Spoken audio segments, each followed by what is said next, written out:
Hey everyone, this is Daniel. Welcome to the AddMeGamers channel, and today I got with me Michael from Bit Composer Games. Hey Michael, how are you? I'm fine. Still a little bit tired, but fine. I'm very happy I finally got you. You're a very busy man to get, I noticed. I guess so.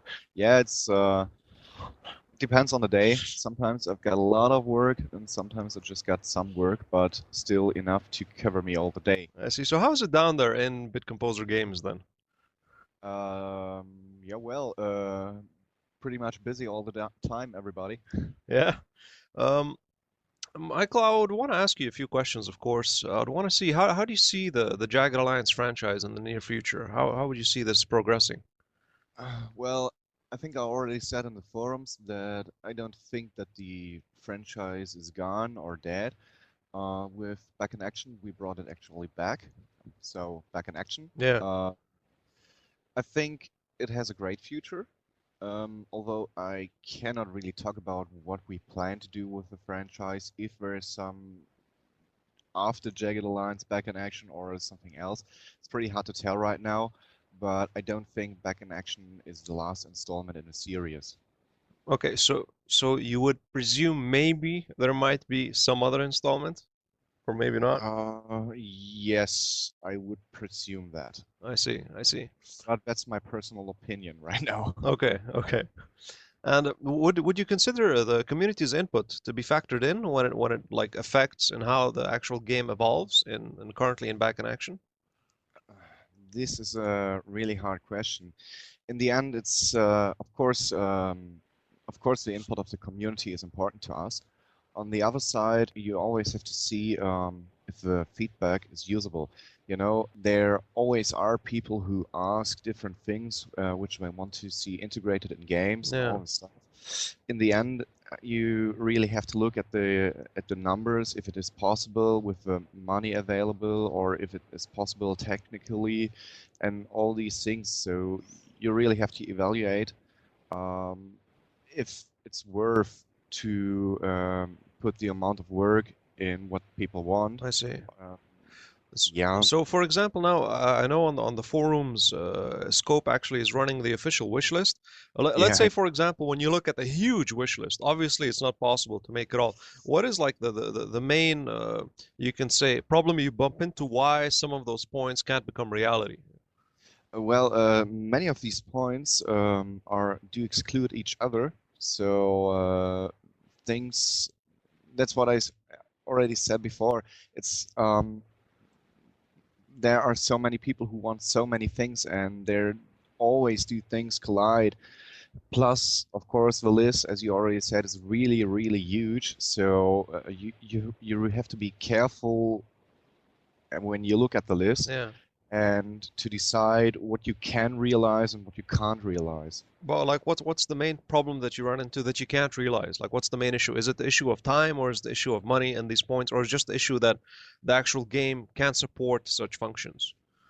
Um, I'd say all these points do count in.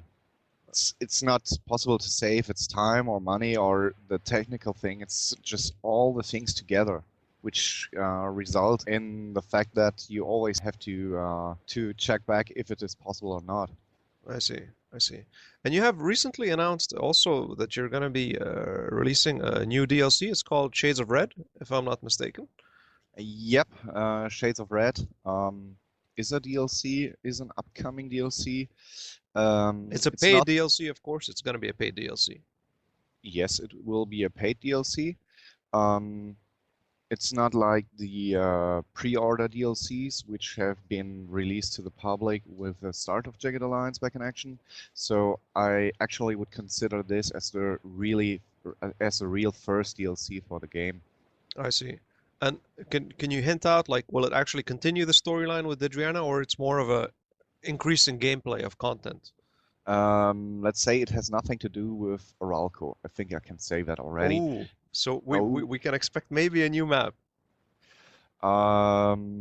well, let me tell you that in the German special extra whatever limited edition, Yeah.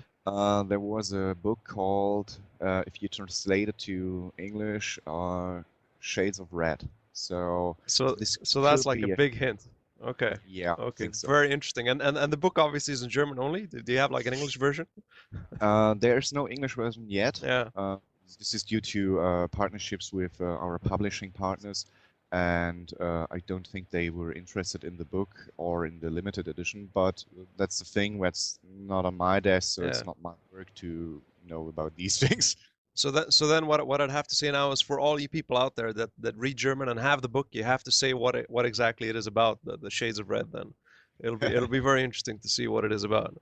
Also, I have are you gonna plan to make any expansions for the game as well, or you're gonna continue with the DLCs? pretty hard to say. Or it I depends on think how the this. DLC works. No. We have our the plans are set in stone or carved in stone, better said. And I really cannot talk about them right now. I see. So you can see this as a hint or not a hint. That's up to you, I don't know. guys. And if they're carved in stone, does it mean you can't really change from them or veer from them or adjust them in any way, or it's a fixed thing that you have to follow Of course, we can change the plans, but for now, they are set. I see. And It's like it's like if you want to go to holiday, you want to drive to Spain, and you see that one highway is blocked, so you choose another one. But in the end, you'll reach Spain, hopefully. I see. And if there were, and this actual DLC, when do you expect maybe it would be released, or some timeline in regards to when we can expect this out? Hmm. Before summer? Let's put it this way. When does summer start for you? To be honest, I'm not sure, but now we're in spring, if I'm not mistaken. I I think think it's already summer, isn't it? Or does it start in June? If it starts to the end of June, should be, yeah. I think it's before summer. Or does it start in June? If it starts to the end of June, Should be, yeah. I think it's before summer. Okay, So I think it's sooner than most people think. I see. So then we should be expecting it within the next 2 months or so. Yeah. Hopefully. We'll like put it this way. Like this, if it turns out a little longer, then they can't blame you for being late then. Yeah, and if it turns out shorter, then they also can't blame me. True. I don't think they'll care if it turns out to be shorter. I think they'll love it. And also, when you were creating the making of the Back in Action, have you tried to compete with the Jagged Alliance 1.13, or was it more of a testing and trial to see how this real-time / plan and go system worked? Well, what follows now is my really personal opinion on this. I don't think it is even possible to compete with Jagged Alliance 2 1.13. Yeah, And I mean, the modders of Jagged Alliance 2 have put how many years into it? 12, 13? true. You know, they made these things all for free and just for fun, and they evolved the game over so many years. I mean, it's more than a decade that this game has been more or less in development. And if you come up with a new game from scratch, I mean, okay, we had Arulco as the setting and all this stuff, but to be honest, the setting isn't the main problem for a game. It's all the other things which have to be created, like the engine, the AI, and all this stuff. So if you start with a new game, it's pretty much impossible to compete with such a giant. I see. And if later on in the future you were to release, let's say, a follow-up to the Jagged Alliance franchise, would you keep in mind to actually beat the Jagged Alliance 1.13, or again would it be more of a testing phase? Well, the thing is, I don't think Jagged Alliance 2 1.13 is beatable in any case for those people who still play it and love it. Everything they want is Jagged Alliance 2 1.13, maybe with the better graphics, but that's pretty hard to create, and I don't even know if this is possible these days. With all the business contracts and all this stuff. I see. So no, I don't think we ever want to compete with it. We just wanted to create a new installment in the series and bring back Jagged Alliance at all. I see. And in general, would you consider this plan and go system that you have created with the Back in Action series, would it be a sort of a success? I think so. I mean, you also read the forums, as far as I know, and I know there's a lot of hate against the Plan&Go since people want turn-based games and all this stuff. On the end, there are also people who really like it. I personally, I really like it more than turn-based. Yeah. I prefer Plan&Go. Um, It, j- I actually started playing initially when I started playing the Plan and Go system. In the beginning, I hated it because I couldn't get the hang of it. But yeah, I seriously, this know is that. my honest opinion. But like within like I don't know 2-3 hours of playing it, you sort of get the hang of it. I think why people hate it is because they immediately criticize because they expect it to be a turn-based game, and they maybe just can't get the hang of that plan and go system. But over time, I don't know. I believe it's more a faster, flexible paced game. You know what I mean? Because it actually allows you to make adjustments while the actual real time progress is happening in reality. Because in reality, you don't really have a turn based game. You don't have the Yeah, opposition shooting and then you wait and then you shoot and wait. I don't know. It seems more realistic in this sense. yeah, I know. This is an interesting topic. I mean, people always want realism and all this stuff. I don't say Jagged Alliance Back in Action is realistic in any way. I mean, it's with all the role-playing stuff in it, it can't be a realistic Sure. game in the Yeah. end. But most people who always want a turn-based thing usually are screaming for realism too. And sorry, but turn-based isn't about realism. It's just like oh, I shoot you, and you please you wait, and then you can shoot me. Yeah. So That has nothing to do with realism in the end. yeah. That's exactly what I was thinking. And also wanted to ask you one thing.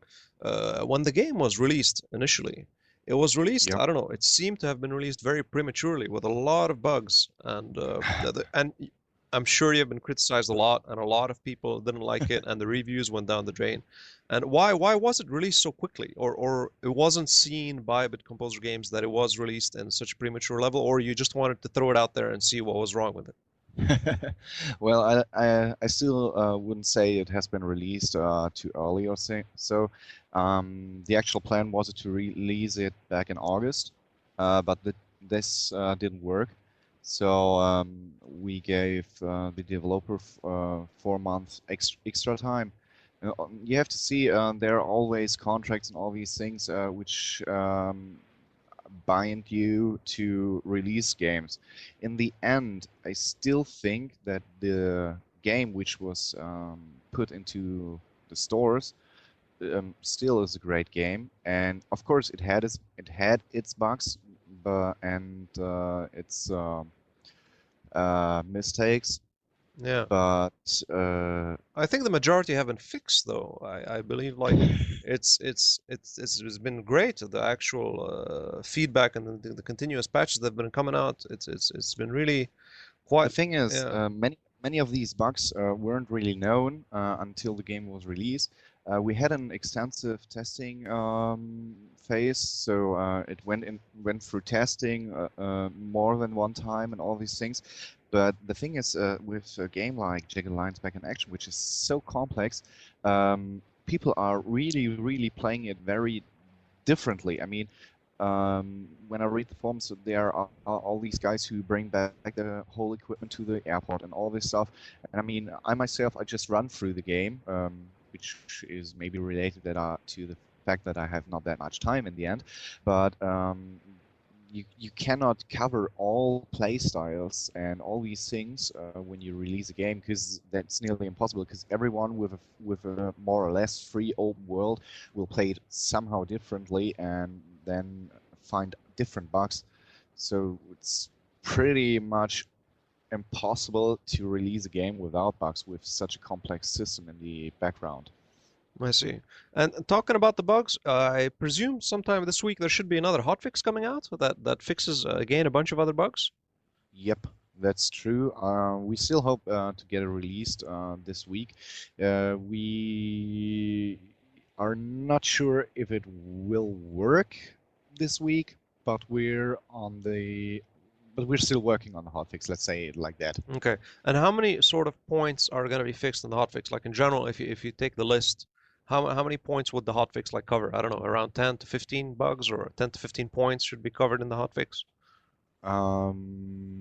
Well, let's say the mail bug has been fixed, and the mouse cursor bug, for example, has been fixed. The ammunition bug for the grenade launcher has been fixed, and some other things have been also fixed. So it's more or less a hot fix for the bugs which occurred with the latest patch. I see.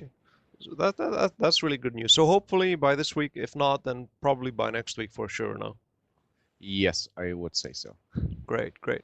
And now in regards to features of the actual game themselves and additional functions, it's been asked how come there have been no vehicles implemented in the game, you know, and are you actually planning to include them later on? For back in action, we don't plan to include vehicles. I've said that before. I mean, Arulco isn't that big, and again, it's actually not necessary to bring all your equipment to one place. I still don't get why people are doing this, because you can play through the game without doing so. And if you really want to do this, well, you can have a squad of muley mercs and do this. But the whole game wasn't considered to be played like this. I think this question has came in mind because, like, for example, when I play, it would be very practical if I had like a vehicle where I could just throw all the loot in and send Yeah, the vehicle then to I don't know, Cambria to sell all the items. So the problem what ensues here, people are probably don't want to have mule mercs, you know what I mean? And they'd want a practical way of transporting all the loot and selling all the loot. This is the issue. That's exactly the issue. I mean, there are so many traders who have a lot of money and they can go to the end. So, no, I also think vehicles could could affect the actual gameplay, so that you would be able to capture the enemy squads, which shouldn't be possible actually. So the thing is, the squads sent by the runner, they are meant to capture the points back, and if you have a vehicle, you can stop them early, and this is a thing I really don't want to see in the game. Wait, For example, I didn't quite understand. If you have vehicle, what exactly can be stopped early? the squad sent out by Date Runner. I see. Ah, it means you would load up the mercenaries into the vehicle and send them To the destination where the where enemy ah squad is heading. okay. This, What about if you'd make maybe just a quad bike which doesn't allow you to load up squads and only allows you to put in just items, inventory items. yeah, well, That's then the there's whole the next. point. I think Yeah, that's what people want, just items. You don't even need to make it with actual yeah, mercenaries. well, this and if you would include like this, you would still have the question if the vehicle reaches the destination, where do you want to put all these things, the items, where should they stay? See? Well, if I don't know if it's clear what I just said. I'm not sure. I'm not sure. Like for example, if you had the quad bike, you could always have like an additional cart stuck to the back of it. It means Yes, you would yeah, throw I all the know, I items in know. the cart. Yeah, Yeah. but let's say you send the bike to Cambria, Okay. then it reaches Cambria. Yeah. Where do all the items go? Where can you find them? They're still in the quad bike in the actual cart. So then you drive the quad bike to the merchant, and then you what do you call it? On So you mean the quad bike would be some kind of character? Yes, in a way. It would be a character with obviously a larger inventory. That's it. Okay, I don't think this is technically possible that easy as many people think. Is you had to create a new inventory system for this one, and this would really take a lot of time, I think. I see, I see. So yeah, that is a very interesting point. It means if you'd want to I create mean, it's an interesting idea, but I think this one is technically well impossible without a lot of work. so for example, like what this is the way I would see it. You'd have one mercenary, you'd have to designate one mercenary to ride the quad bike so the quad bike can actually move. And once you reach, let's say, to Cambria, the mercenary like steps off the quad bikes, and then you order the mercenary to go all the way to the merchant and trade with the merchant, and maybe you could make crate appear in the sector inventory as well. You know what I mean? Yep. And so the if I got it right, that the quad or the usual bike would be some kind of 3D model on the map, so that it is a crate in the end. Yes, in a way. But it Okay, looks like, and it gives the illusion that it is actual bike and it moves around. okay. In this case, I can tell you how big the patch would be. This would be a patch with more than, well, let's say that would be a patch of a gigabyte. Wow. Okay. Because you really would have to redo all the maps because the 3D models on the maps are stored on the map. So are the crates. And if you add one new thing, you really have to redo all the map and all the stuff and bring it out with a patch. So with each map, there are how many maps on the game? 40? I don't believe know. so, yeah. A lot. Let's put it this way, a lot. 30? I don't know. That would be 30 maps which have to be redone in a way, and which would have to be re-released with the patch, which explains the really big size. And that's a thing I really don't want to release. I see, I see. And it means in general, this would take just too much time and money to Uh, create such a small, in a way, it is a small function, an additional function. yeah, well, with the crate, it wouldn't be that much time and money, but it would be uncomfortable for the most users of Jagged Alliance. I mean, of course, most people in the forums would be happy with it, and they are, of course, they have no problem with downloading another gigabyte. But if I look at the sales numbers, they are not everyone. So it's for me, from my side, from our perspective, it's pretty hard to release a patch sized so big because there are so many people, and this would really generate a lot of hate. I see, I see, I see. I understand, I understand. Okay, that sort of makes sense. It means there's always like two sides to the coin, and it's a little more complicated than everybody perceives it to be. Yeah, Okay, fair enough. really it is. And I also got a few questions from some users. They were asking, are the night vision goggles being factored into the calculations of the field of view and line of sight? Honestly, I have asked that also. Yeah. Haven't gotten an answer yet because also the devs are busy all day and they also don't have always the time to answer my questions, Okay. although I'm the producer of them. So yeah, Okay, I fair don't enough. know, right? Also, another question I got is, are you considering tactical options for mercenary actions like sidesteps, different aiming, and sneaking? Sidesteps are a technical thing, which is of course includable, but no, don't expect it. Okay. Also, the different aiming thing and sneaking. These are things which have been evaluated before, also before the game was released, and we really didn't like the idea because it would change the gameplay in so many ways. People can't even imagine in how many ways. I see. Like to the worse, I presume, not to the better. It would, of course, in fact, the balancing on the one side. On the other side, it was also bring other difficulties into the game. Let's say like that. Okay, These are things from the development process I really cannot talk about. I see. Sorry. Okay, fair enough, fair enough. Also, another question is, are you going to implement different ways for opening doors? I don't think so. I don't think so, but that's a thing which is still open to discussion. Because currently now is you always have to I know, loudly you open all. it up. Yeah, so Yes, I know, but yeah, I know why people want it, and well, let's see how this is to be solved in the future, or if it is solved. We have no plans right now, but this of course can change okay, every day. great, great. And also, has the camo bug been fixed? The camouflage, I remember initially didn't work, no matter how much camo you had, if it was desert or any other types of scenario camouflage, it didn't really work. Like the camouflage was disregarded. You'd always get spotted no matter what. Of course, you get spotted when you get into the side cone of the enemy. As far as I know, the camo should reduce the side cone, but I'm not quite sure. This is a thing I still have to discuss with core play. I see. So the camo initially will reduce the actual distance the side cone is at it. For this specific merc, but I don't know if it is integrated like that.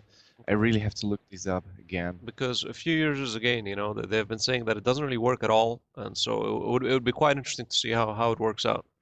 Thing Okay. is, I think enemies are even able to spot you if you are not in their direct side cone.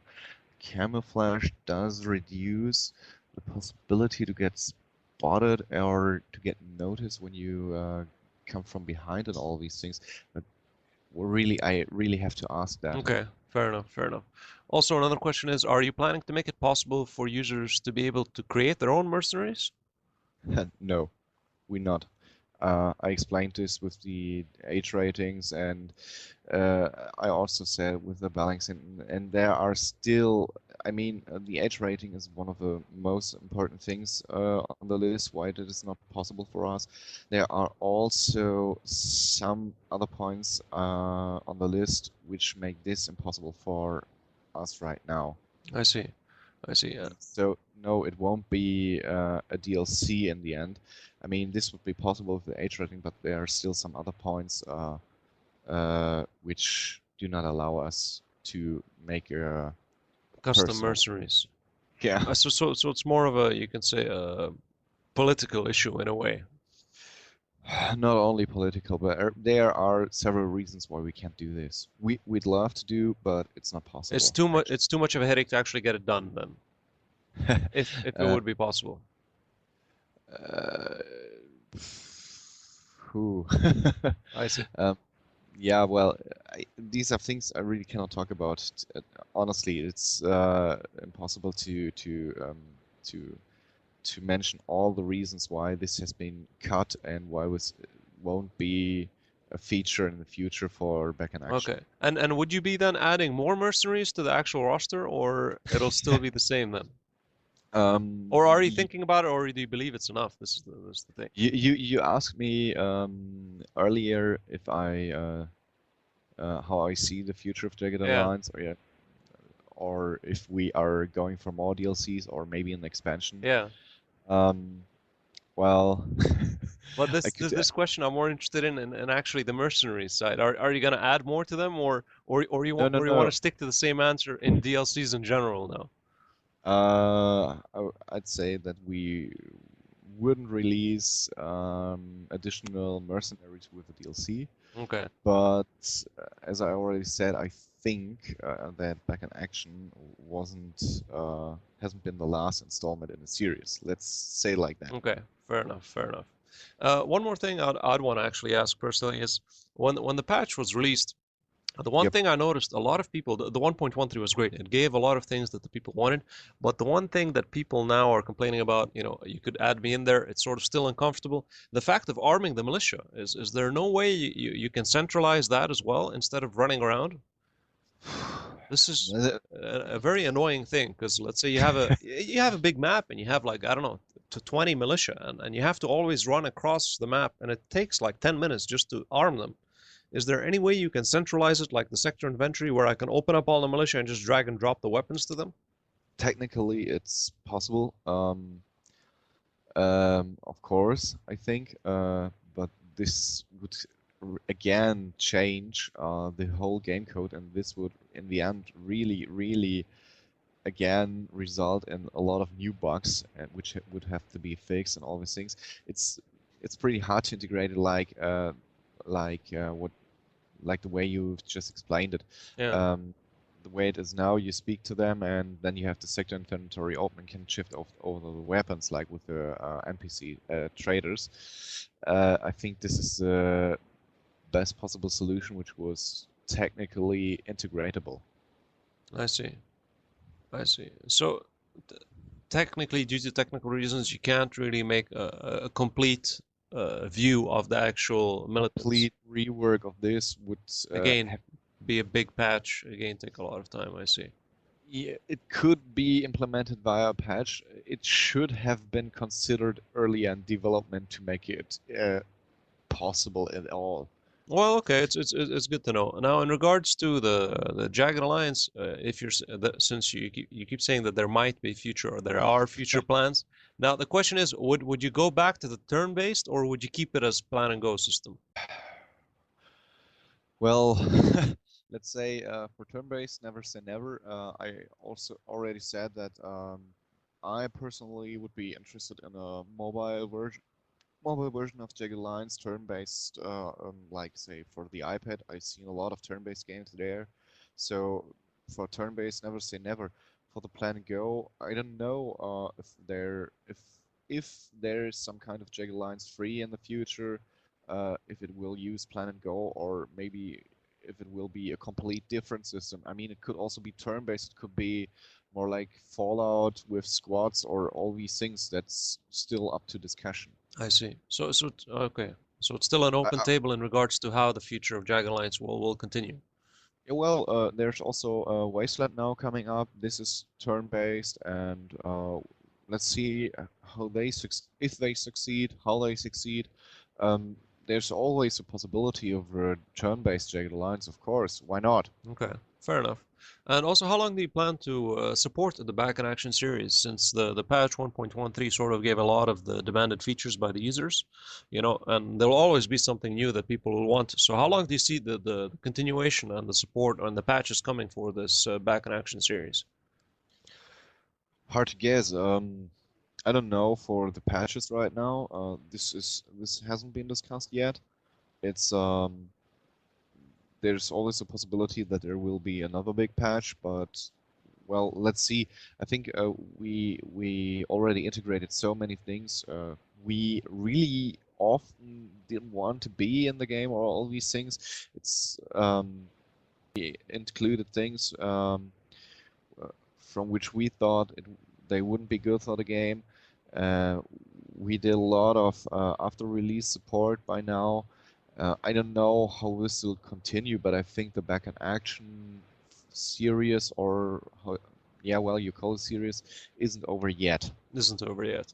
So we can still expect support for upcoming patches and fixes and newer DLCs even after the Shades of Red, or Uh, I think so. oh, I think so. okay. Yeah. So you'd say in general the back in action is sort of successful in its own way. It's doing well. Let's put it this way. It's doing well Well, so far. um, it's not doing unwell. Okay, fair enough. Fair enough. Uh, well, the thing is, I had this discussion before. There are so many people who always say, or even prior to release, there was some guy who said, "Hey, if you release the game, you will maybe sell like as many games like you forever." And I was like, "What the hell? We don't even expect such numbers. I mean, how many copies it shipped until now? I think 700,000, if I got it right, or it should be near the 700,000 right now. Of course, with a new installment in a series which has been dead for A a long decade. time. I Yeah. know modders won't say it's dead, but according to the market, it was dead. Yeah. Uh, it's for with a new entry in a franchise which is hardly known anymore, although by the fans. Well, 700,000 units is pretty much well. A big If we number. had these numbers, yeah, well, Yeah. Yeah. Okay. I would be drunk under the table, you know. Fair enough. Fair enough. Um, in regards to the actual game itself, will it ever support the destructible environment, such as walls being taken out? Because I know that the actual current engine that you have doesn't support destructible environment due to the fact if you'd blow out all the walls of the building, the actual roof would still stay in midair. That's one of the problems you sort of mentioned. I saw in one of the forums somewhere.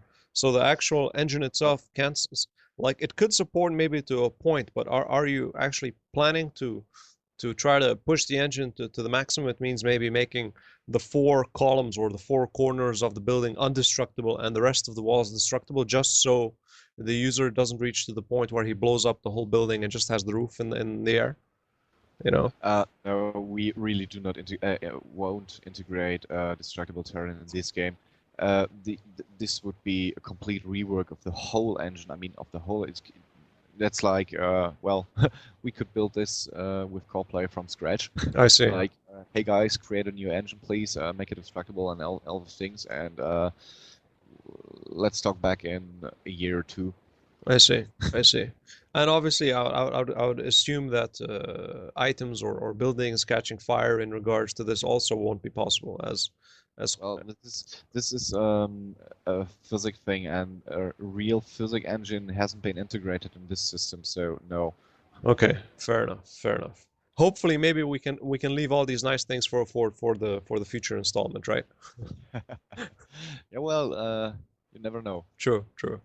Also, in regards to the maps that you currently have, are you ever gonna make a map editor for people to be actually to create their own maps and their own missions and their Yes, own scenarios? this is related to the modding part, yeah. Yeah. Uh, this this is pretty hard.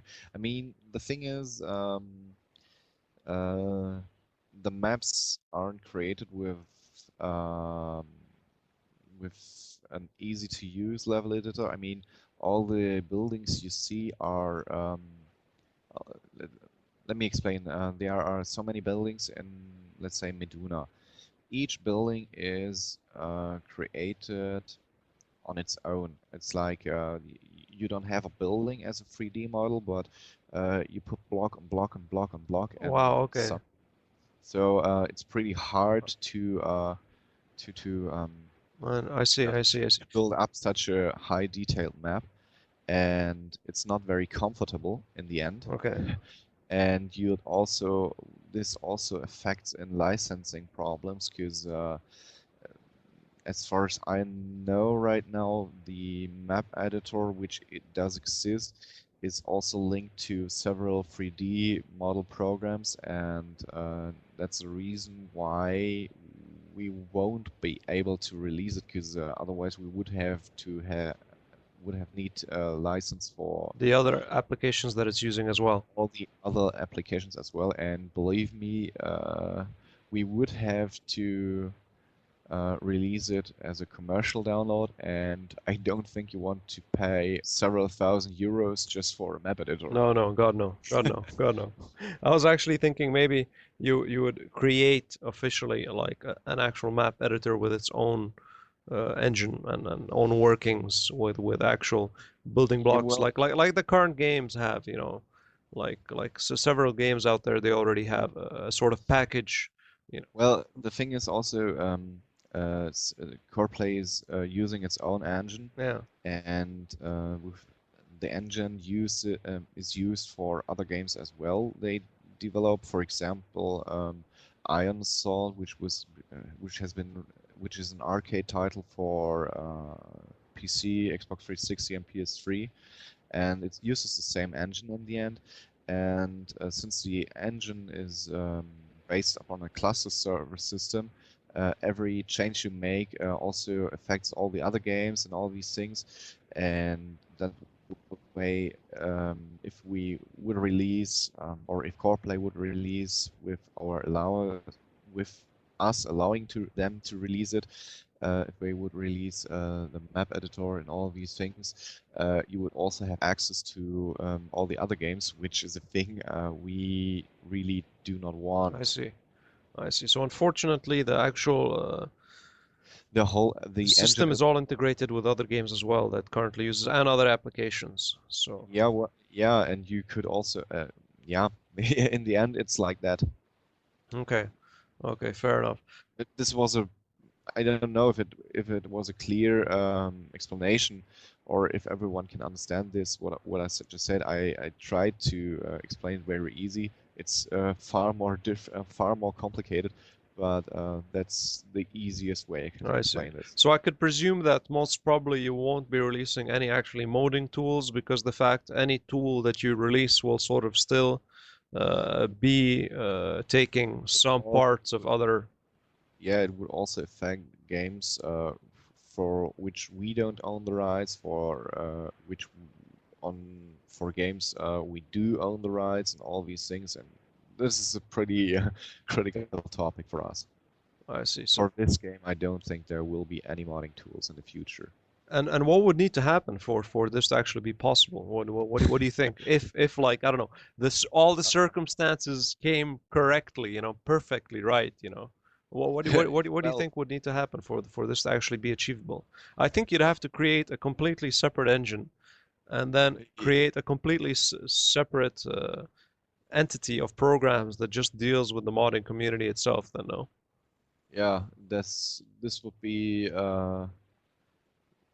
yeah, that would be the solution in the end. But I think it's easier to create a whole new, let's say, Jagged Alliance 5, 6, 7, 8, 9, 10, and then release modding tools for this one. Yeah, fair enough. Yeah, yeah. Well, uh now again back to the topic of the future of the Jagged Alliance. So Sure. we would presume that after, of course, the Shades of Red is out, would you actually start, or has there been an actual idea of creating a series from the actual maybe Jagged Alliance 3 or 4? Um, I already said I don't think that the franchise is dead yet, Okay, and I I would expect a Jagged Alliance 3 in the future. okay, Uh, I don't know when. I don't know what it will be about. What I can say is that I don't think that we are going back to Arulco. Um, I mean, we went back there now, okay, and I think if we announce Jagged Alliance 3 in the future, it will be a complete new country or region, or maybe even the world. This is a topic which we are internally discussing, of course. Um, well, we have to see. We haven't announced it yet, or better said, we announced that Jagged Alliance 3. We announced it a long, long time ago, but haven't. I It's mean, still the official word on the continuation, for example, Jagged Alliance 3 and 4 is that you're still thinking about it. Yes, we consider it as an option. Okay, okay. Now, let's jump back to the actual expansion itself. Will the expansion actually bring in any new features and functions, or will it just be, You uh, mean you mean Shades of Red? yes, exactly. Or I just said a before. gameplay, more additional, just an additional gameplay. Yeah, well, I said that more than once. But we are not going to release any gameplay changing features as a DLC. Features should be free for everyone. Additional gameplay is a thing which you, of course, can add per DLC, I think. Okay, okay. I think this answered the question. Yeah, fair enough. Yeah, yeah. I was actually, it did. I was actually interested in if I know that the new functions and features would probably come for free, like for example in the patch 1.113. But the thing is, would you plan to add like an additional features and functions that will just come with the Shades of Red? Like I don't know, for example, the sector inventory for the militia. Coincidentally speaking, you'd put it in with the DLC. No, from No, the looks of it, you'd probably release the actual functions and features separately by patches themselves, and yeah, you'd actually keep the DLCs just to the actual content itself. that's the way how we make it. Yeah. Okay, fair enough. Okay, that's really great. And finally, of course, what is now your personal role in the game? Um, when I started here, I was hired as a junior producer, Yeah. so as a producer in the end, um, for several games, which I cannot talk about. Okay. And I was also playtesting Jagged Alliance back in action, the latest beta and alpha builds and all these things. And I was pretty much enjoying the game, and therefore I started to be started hanging around in the forums and trying to answer questions. I mean, this hasn't been done before because I think we underestimated the amount of interest in the game in the end. And so I started hanging around in the forums and all of these things and try to be part of the community. And then a few weeks ago, I was internally announced as the new producer of Back in Action, since the old one was put on other projects. And yeah, well, right now I'm the producer of the games Core Play creates. So also of, let's say, I'm the producer of Shades of Red, and maybe even the things which might follow. Okay. Yeah. Okay, that's very good to know. It means you are the man when it comes down to everything. In the end, you could say that, yes. Great. Well, it's good to know. Good to know. Again, thanks a lot, Michael, for your time. Yeah, sure. I'm sure you got plenty of work, and hopefully, we might be able to get another interview with you later on in the future. I think this could be interesting, yes. Yes. In Well, the future. take care. Thank you a lot for your time, and speak to you soon. Okay, bye. Bye.